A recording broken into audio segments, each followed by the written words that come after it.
कथा से कल्याण तब होता है यथा वक्ता तथा श्रोता। जैसा वक्ता हो वैसे ही श्रोता हो, क्योंकि जितना महत्व वक्ता का होता है उतना ही महत्व श्रोता का होता है। और विचार करने, देखो एक बात अलग है कि लोग वक्ता को सर झुकाते, प्रणाम करते, और बात इतनी नहीं है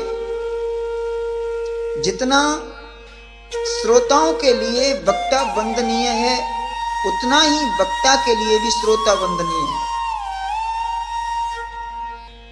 ऐसा नहीं है कि वक्ता ही वंदनीय है, श्रोता भी वंदनीय है, परंतु ऐसा श्रोता जो कथा का जिज्ञासु हो, कथा का रसिक हो, प्रेमी हो, ऐसा श्रोता जो पपीहा पंछी की तरह एक स्वाति बूंद के लिए जिस प्रकार पपीहा तरसता रहता है, गंगा के किनारे रहता हुआ भी कभी गंगा जल से प्यास बुझाने का प्रयास नहीं करता, और वो प्यासा चिल्लाता रहता है,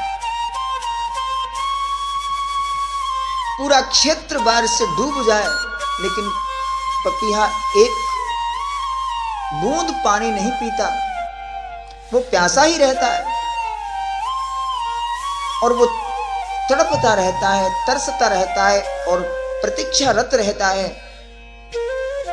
कि हमारे 27 नक्षत्रों में से जब स्वाति नक्षत्र आएगा, उस स्वाति नक्षत्र के अवसर पर एक बूंद उसकी चोंच में आए।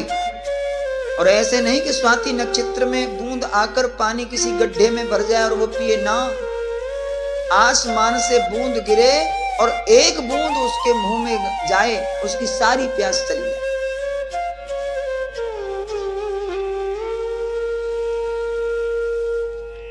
संसार की सारी आशाओं को, इच्छाओं को मारकर जो स्वाति नक्षत्र की बूंद के लिए पपीहा तरसता रहता है और अन्यत्र कहीं वो जल नहीं पीता, वैसे ही जिनका जीवन कथा में हो गया, बिना कथा के वो रह नहीं सकता, इतना जिज्ञासु हो, रसिक हो, कथा प्रेमी हो, ऐसा श्रोता वंदनीय होता है वक्ता के लिए। और यहां जो कथा चल रही है, वक्ता ही सूत और श्रोता ही शौनक। तो क्या शौनक अज्ञानी थे? चारों वेदों के ज्ञाता थे शौनक, फिर भी सूत जी को प्रणाम किया। सूत जी पुराणों के विद्वान थे, पंडित थे, तो शौनक उनके लिए वंदनीय है। श्रोता वक्ता एक दूसरे के पूरक होते हैं। अच्छा, कोई श्रोता हमारे सामने नहीं बैठा हो तो हम कथा किसको सुनाएं? बिना श्रोता के कथा हो सकती है क्या? जैसे बिना वक्ता के कथा नहीं सुनी जा सकती, वैसे श्रोता के बिना कोई सुना भी नहीं सकता। किसको सुनाए?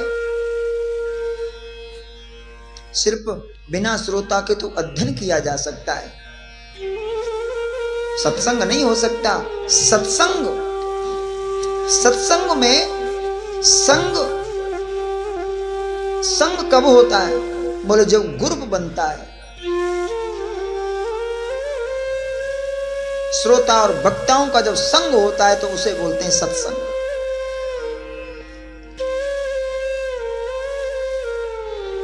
तो सूत जी ने कहा कि इस भागवत के मुख्य श्रोता हैं परीक्षित, तो परीक्षित का चरित्र सुनिए। परीक्षित